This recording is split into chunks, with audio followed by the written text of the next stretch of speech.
So let's hear it again for Sarah Parkala.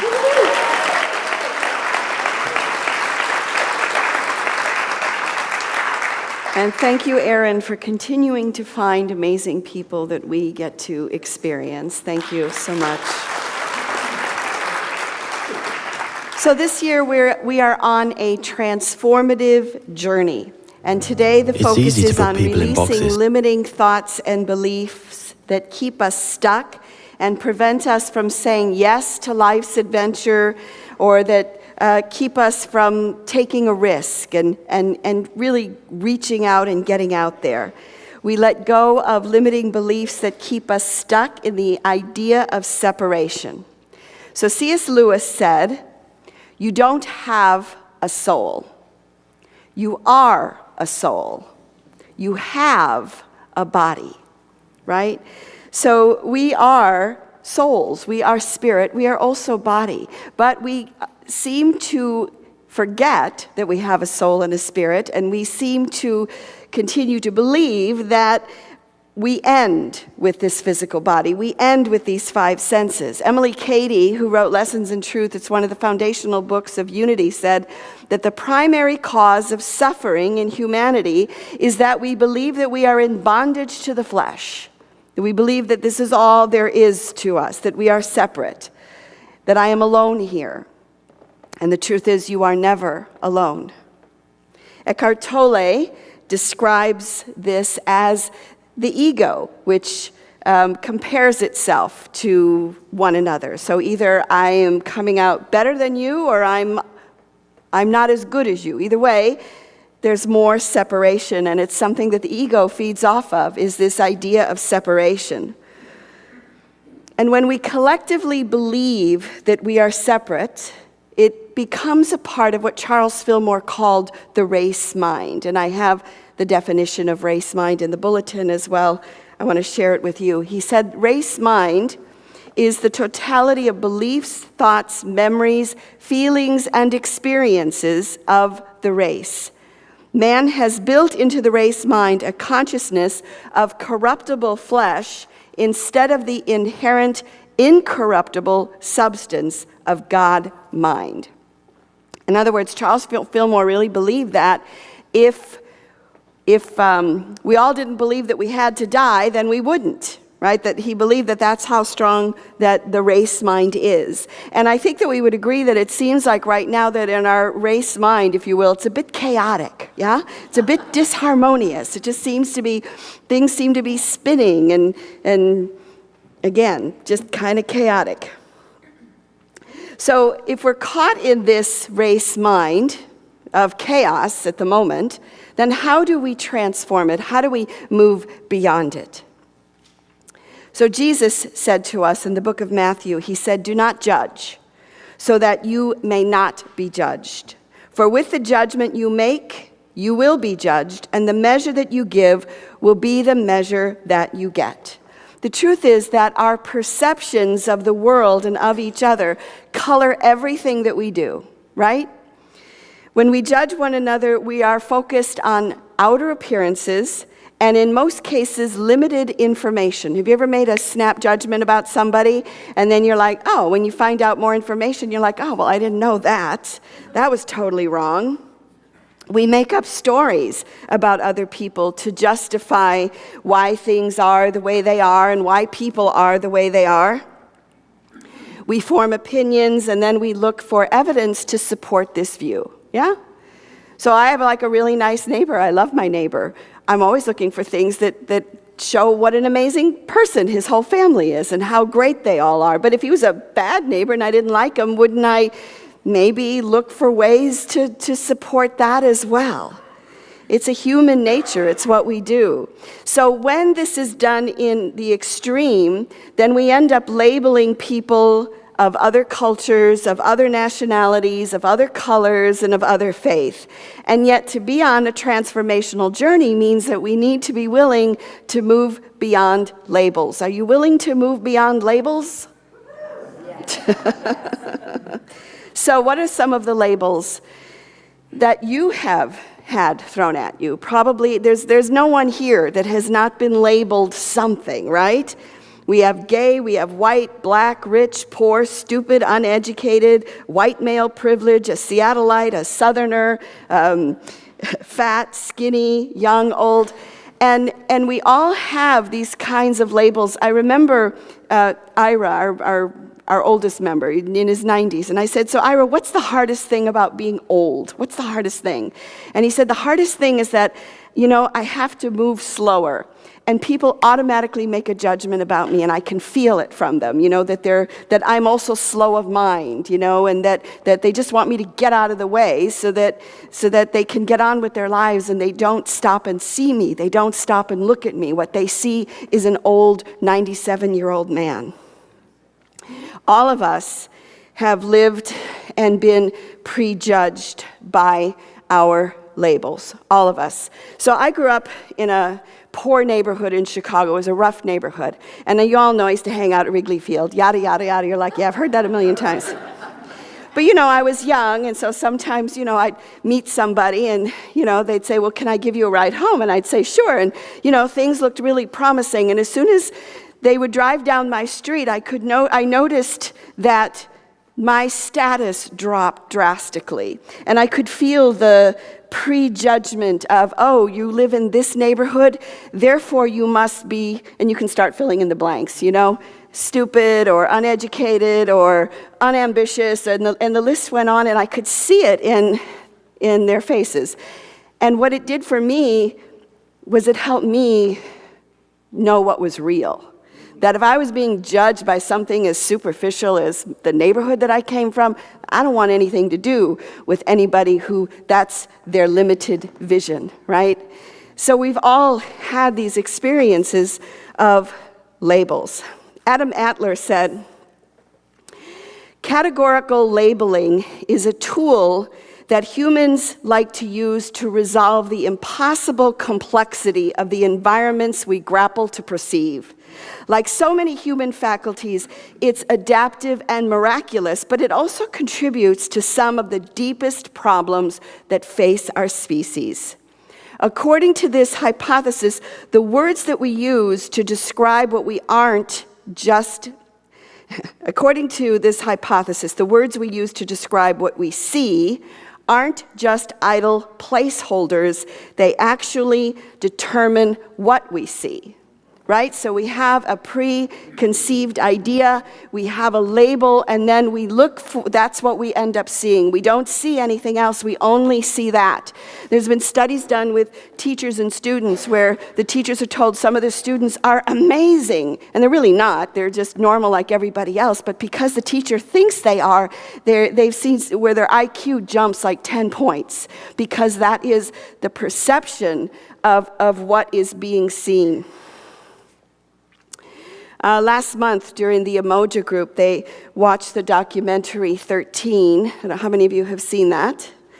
And it really kind of raised a bunch of questions and thoughts. And I want to share with you what Gail Crumpton, one of the members of the Emoji group, wrote me in an email from what she saw from this documentary. She said, "This society has been dehumanizing black and brown people, and it's expanding to immigrants, people of different religious faiths, queer and transgender. We all have deep-rooted prejudices.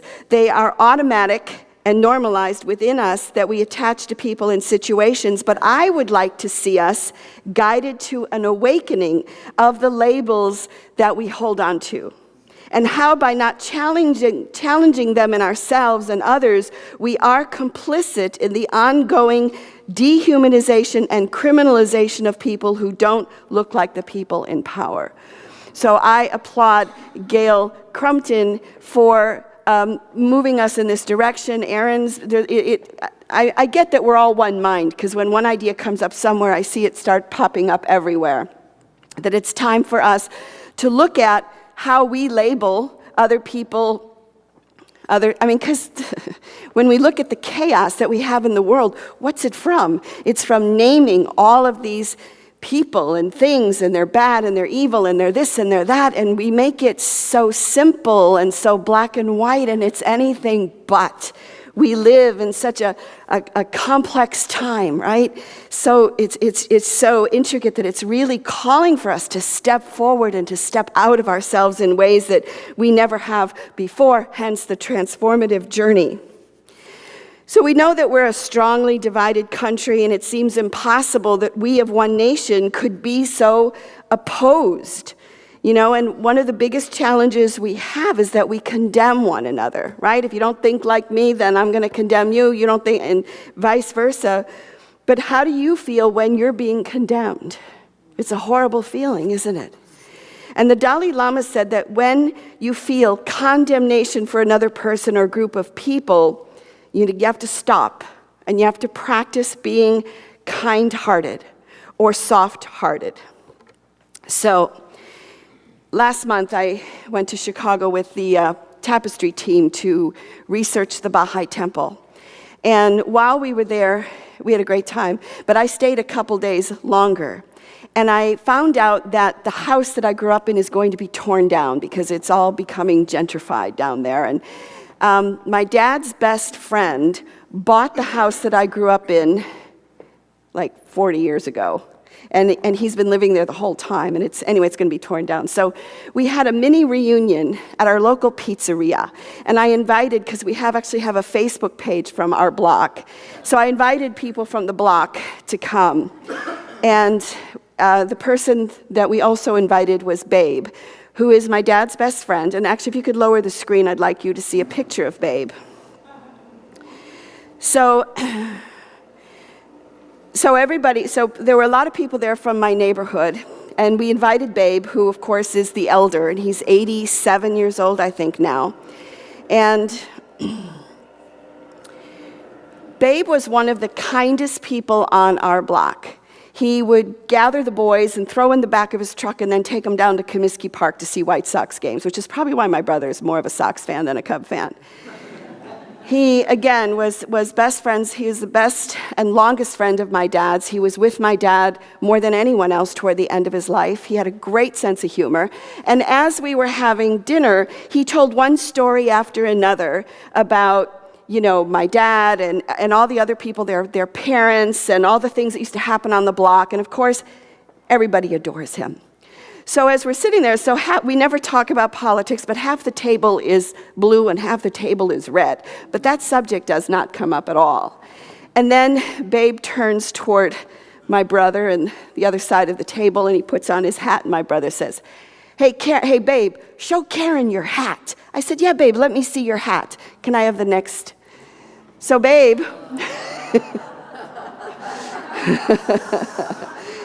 who I love more than anybody and respect, is wearing this hat that I absolutely don't like. And the juxtaposition of it was, here is a man I adore wearing a hat that I hate, and all I could do was laugh. It was just so funny.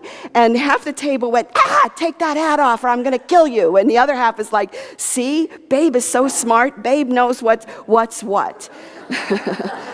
But I think it speaks to what the Dalai Lama said. When you feel condemnation, you need to move to soft-heartedness. And I thought, there's no other way that he could bring out the soft-heartedness in me more than any other person probably on this planet, because I just adore this man. And there he is wearing the hat. So the people who were red at the table in the next picture had us pose with him and be happy about it. So I want to shift from this because what's really important is what is inside of us, right? It's moving beyond the appearance. And I want to show you a short video, and you may have seen this. It's actually a commercial, and it's from Denmark. I get that everybody's the same color, but, they're from Denmark, so. It's easy to put people in boxes. So anyway, there's us, and there's them. The high earners, and those just getting by. And if we could have the lights out, thank you, Terry.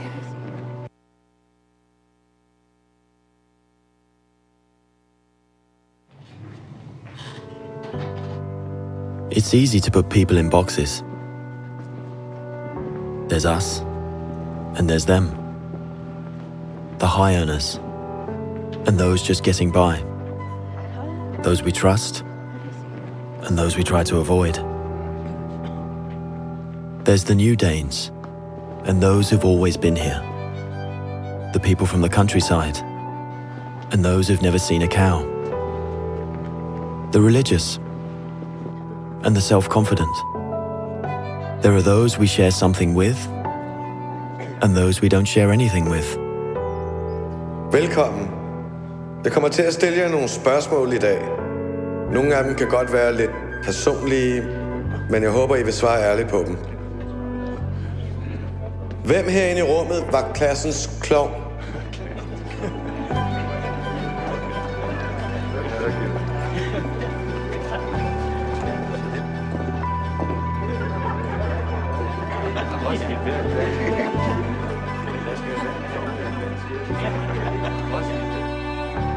Hvem er bonusforældre?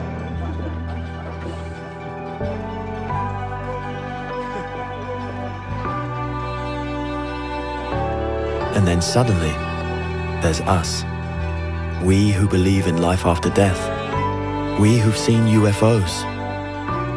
And all of us who love to dance. We who've been bullied.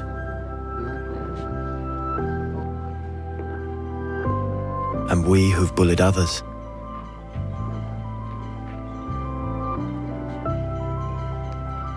And then there's us, the lucky ones who've had sex this past week. We who are broken-hearted. We who are madly in love. We who feel lonely.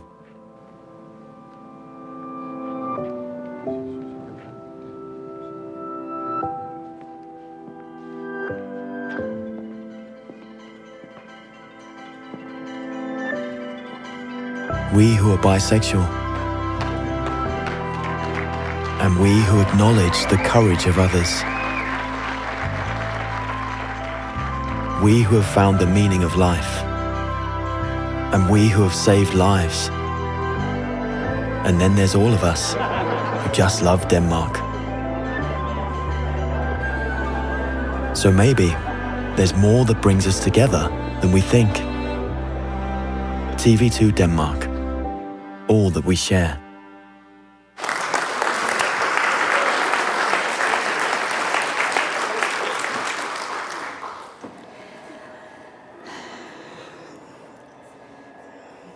And I wanted to show this because it just speaks the truth, that if we can step out of what we see in the outer and touch the inner, we see that we have so much more in common than we have in our differences. Because the truth is we are souls, right? We don't have a soul. We are souls. We have a body. We live in this illusion of separation, and prejudice keeps the separation going. The more that we make someone the other, the more likely we are to remain in this place of separation. In closing, I just want to share that I got an email from someone who is active with the Muslim Association of Puget Sound and the Council of American Islamic Relations, and they are asking if members of our community would like to participate in a protest, a march on June 10th, because it is in response to the American Islamic Relations, or ACT, which is it's a hate group against Muslims. And so the idea is to come together to have a positive narrative instead of a negative narrative. The event is a counter demonstration, he said, but the focus is on education and community. He said, if this is something that Unity is interested in being a part of, we would be overjoyed to have you represented. So I don't know the time of it. They were meeting at Town Hall earlier this week, but if this is something that you are interested in, please leave your name at the program table, and I can get you the information for Saturday. Because again, I think that we are on this transformative journey and we need to start moving beyond all the outer labels in whatever ways we can. Because we are living in we are living in a chaotic race consciousness, thought envelope realm at the moment. And yet there's amazing awakenings happening, and amazing kind-hearted and soft-heartedness that is also happening at the same time. And so the idea is, don't get lost in the chaotic energy, but to do your spiritual practice, to come to a centered place, because as we all awaken, we change the race consciousness. We can change the race consciousness to kind-heartedness. We all add to it. We can make it more chaotic, or we can diminish it. So I invite you, as we move forward in this transformative journey, to let go of limiting beliefs, limiting thoughts in your own personal life about things that you think that you cannot do, because you certainly can, as well as to just kind of either being defined by a label or defining others. So when we see ourselves moving in that direction, may we move beyond it.